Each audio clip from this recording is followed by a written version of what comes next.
Good evening, Kindred, and welcome to this Halloween special where we are going to give you what you want. You will get Bloodlines 2 sneak previews. We will talk about character. We will talk about narrative. We will talk to the Chinese Room. Hello folks, I'm Ian. I'm narrative director at the Chinese Room. I've been in video games for about 30 years and film and TV, spending a lot of time around detective stories and horror. In particular, you might have played Amnesia Rebirth, which I was story lead for. But tonight we're going to be talking about something a bit different. We're going to be looking slightly into the future. And I'm Sean Graney, Executive Vice President for World of Darkness at Paradox Interactive. I've been with this project since 2017. I've been working with all of our World of Darkness projects, and I got into Vampire the Masquerade at a very uncomfortably early age, and it's been with me since then. Yeah, I spent most of the early 90s with Vampire 1st and 2nd edition, and I still have scars. So, why don't we get to what the people want and take a look at our character? Yeah, absolutely. So we're going to look at a short video now, and we're going to step into the future in 2024, around about Christmas, to the Glacier Hotel in Seattle, and watch our lead character meet somebody. She didn't murder you, so that's a start. So then, you have me at a disadvantage. I assume, of course, that you know who I am? So the question is, who are you? You can call me Fire. I seek an audience with the Prince of Seattle. I've been led to believe you can help. How delicious! Whatever could you possibly want with our beloved prince? That's my business. Now, Fire, that is not a fair exchange. You came to me, after all. Do try and play along, darling. It's so boring otherwise. Let's try again. Who are you, really? Someone rudely awoken from 100-year sleep, covered in thin blood vitae, with this mark on my hand, and no explanation why. I want answers. Well, if that's all you wanted, why didn't you just say? So that's it? You'll help? And now what you've seen is truly a sneak peek. We are post-alpha, but this is game development, so certain sections may change, certain sections may remain exactly the same. Who did we just meet? So we met two people there. We met the person who we were talking to there is a character called Lou, who, if anybody knows anything about Seattle, they may be able to figure out who that is. Our protagonist, one version of our protagonist you saw there, is a character we call Fire. Fire is an elder kindred. Fire has been asleep for around 100 years and has just woken up into modern day, or slightly near future, Seattle. And there are huge consequences to dropping an elder into a kindred city. Most games, we play a newbie. In all sorts of different RPGs, we play a newbie who is learning the ropes of the world. Fire is different. Fire is old, experienced. She's a hunter, she's a stalker. She knows how to be a vampire, but she doesn't know the current day situation and how her actions are going to affect the world. So you're talking about how we're inverting the kind of RPG journey here. How is the Chinese Room handling that from a game development and design perspective? Yeah, there's a couple of really interesting things going on here. So firstly, it's the normal journey of an RPG character to gain power over time, but we're starting with a certain level of power here. You have impact from the very beginning. Fire isn't at her full power, hasn't recovered it yet, and there are constraints that we don't want to spoil that mean she is effectively bound. She's in a bad situation. You may have seen that mark on her hand. That is a puzzle for her, it's a problem for her, it's something she's trying to solve. So the player journey, the character journey, is about regaining and possibly exceeding what she once was, and having making a big change to Seattle for reasons which I hope will become clear. So this is the inverse of Bloodlines 1 in some ways. In Bloodlines 1, you awake as a fairly unimportant vampire. You are used as a pawn by a number of different LA vampires. Here we'll be awaking as an elder in Seattle, trying to get their bearings, I'm assuming. Yeah, that's right. So this isn't a blank slate of a character. It's worth saying. Obviously, you can customize it. There'll be a choice of clans. There'll be a choice of outfits, a choice of gender, and as the gameplay goes through, it's up to you. Elements of her background are up to you to choose, and what she reveals to other people, and what story she's telling. Whether she's telling them a fantasy or whether she's telling them the truth. But there's a certain commonality, which is she's stepped into a place she doesn't know and she can't grasp yet. At a time she doesn't know and can grasp. So, like the protagonist of Bloodlines 1, she will have to learn what the situation is, who the major personalities are, and how she can deal with them. But how does this not all come apart when she opens a laptop or sees a pedestrian crossing? She doesn't understand the modern world, but as you may have seen in that last video, she's not entirely alone. The Mark has done something very strange to her. She doesn't understand it at the start of the game, but she is hearing another voice. It is the voice of a character called Fabian. Fabian is a modern thin-blood vampire from Seattle. He has ended up inside Fire in a way that will be explained in the gameplay. And he is trapped inside her. She is trapped with him. The two together have to navigate their way through this world. They may hate each other. They may grow to like each other. They may carry on hating each other all the way through, but they are bound together. He has an idea about how modern kindred work. He doesn't have the experience that Fire does of vampire society, but he's got a pretty good view, so he can help her. He can guide her through Seattle. He can also, because he is a thin blood, he has access to things and an understanding of things that the elder vampire doesn't. So really this is the story of the two of them and how they navigate their way through this situation and how they affect Seattle. Will there be an ongoing evolution in our relationships with these characters, and can we affect that? Yeah, absolutely. Really, that's the meat of the game for Fire, is that she is having to deal with a society of kindred, and she has to decide how to deal with them, because they all have different objectives, different goals, and a different relationship to Fire. It's unlike the sort of game where you might play a Paragon or a Renegade, or a light side or dark side, because Fire has to look at each person individually and figure out how to work with them, how to deal with them. Whether she goes, I am an elder, you have to do what I say, or whether she tries to court them, whether she is more insightful about what's going on.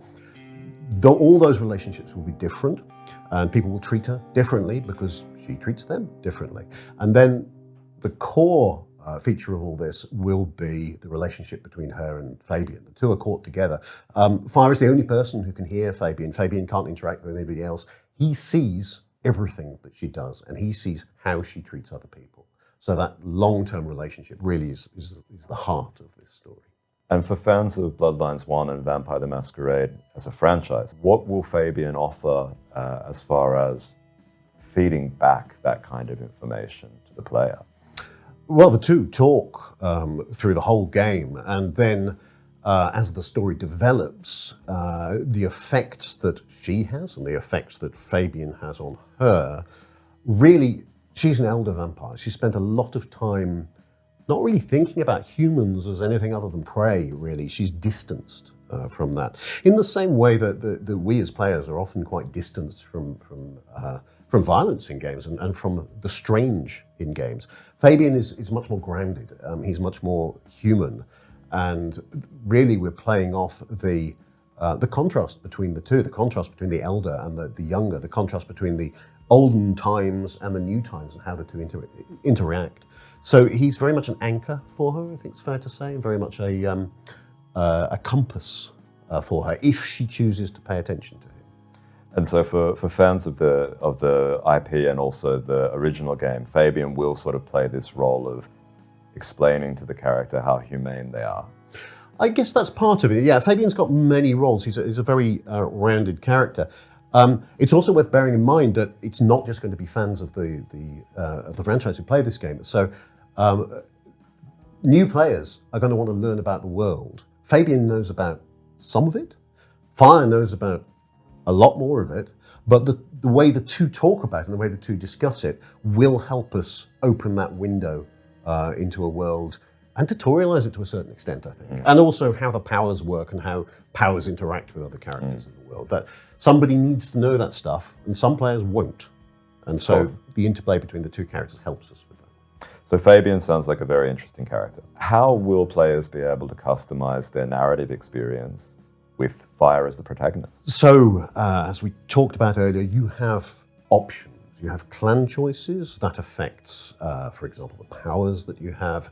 Although again, the story gives us a bit more opportunity to play around with that. It's a bit more flexible because of the presence of things like thin bloods. There's the interactivity with all of the characters you talk to, the choices you make with those characters. And then there's the wider city, Seattle itself, and how Fire deals with the citizens of Seattle. And as a predator, there are times when she is going to want to gain power from some of the citizens, and hunt. And this will affect how Fire's powers can change as the game changes.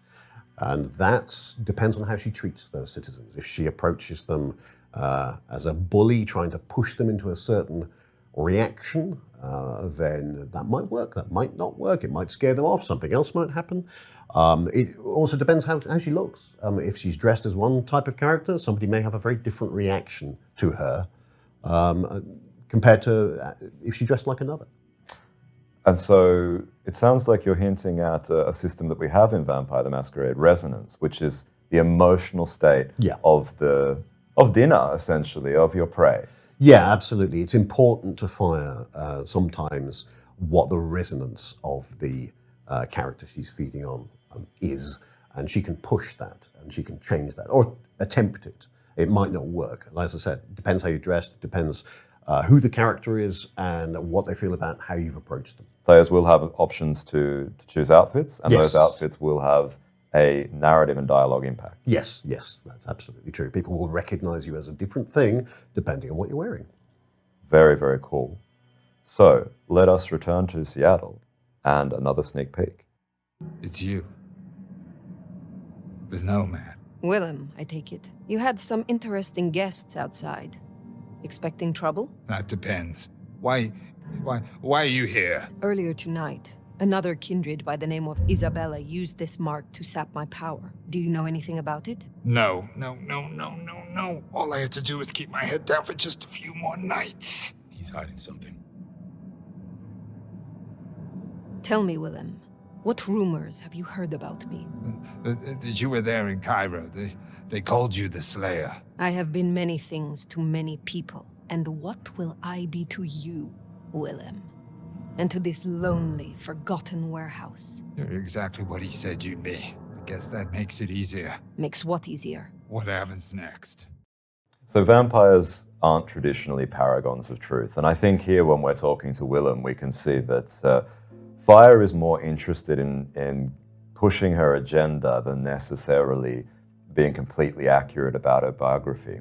So what do these kinds of decisions mean for the dialogue and the story arc if you decide to tell Willem about your killer reputation versus take another route? So this is one of the advantages of playing an Elder. You have a history. You've been heard of before. Fire has this legend associated with it. There are several legends, a whole collection of legends. Which of those are true is, to a certain extent, a decision for the player. We're leaving that deliberately. Was she at this particular incident? Did she cause the incident? Was she escaping the incident? And the variety of different background choices which we feed into it, a little bit like the way that Commander Shepard in Mass Effect has a series of background choices, although ours is slightly more complicated. But that means that when she approaches people in Seattle, they may have heard of her, and they may have some idea what she did. And that can be a scary legend, or it can give you a bit more nuance to it. I like to think of her as the Wild West movies where the gunslinger comes to town, who people know the reputation, and that makes them approach things in a very different way when they suddenly realize who they're up against.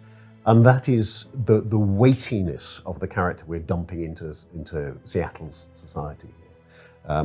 So the background, this unreliable narration, as you said, it's left for the player to hint at, but the decisions that the player makes about Fire's background will be reflected by other characters in the game, and that might affect them differently if they have a particular opinion about that. I mean, it's very interesting referring to the gunslinger coming to town. The legend is built because of distance in those kinds of scenarios. The stories don't reach each town accurately. Here you're playing with time. If you're hundreds of years old, there's very few people that can confirm or deny what you've done. And so as you make these decisions, as we move towards the end of the game, will they come together to produce different endings? Yes, I think it's fair to say that the choices you make for characters, the way that you portray Fire, the way that you behave around other people, the story ends in different ways. And obviously I don't want to spoiler any of those. But the way that you affect Seattle long term, and what will become of some of the characters, if you left them alive, because you might not, will change the story of Seattle going on from that point. I did say that there'd be sneak peeks. They did say there'd be previews. So I will say, in Vampire the Masquerade, there are things that are much worse than death. And in this game, there will be those options. I have to ask, can players expect a yellow taxi? Oh, we're more about Uber these days. But you don't get a lot of taxis around in Seattle that are yellow in the middle of a snowstorm, but let's wait and see. Well, there's been a coffin full of reveals this evening. And very, very soon, we will be back revealing the playable clans in Bloodlines 2. Very happy you could join me tonight, Ian. Very happy to be able to give this information to the community.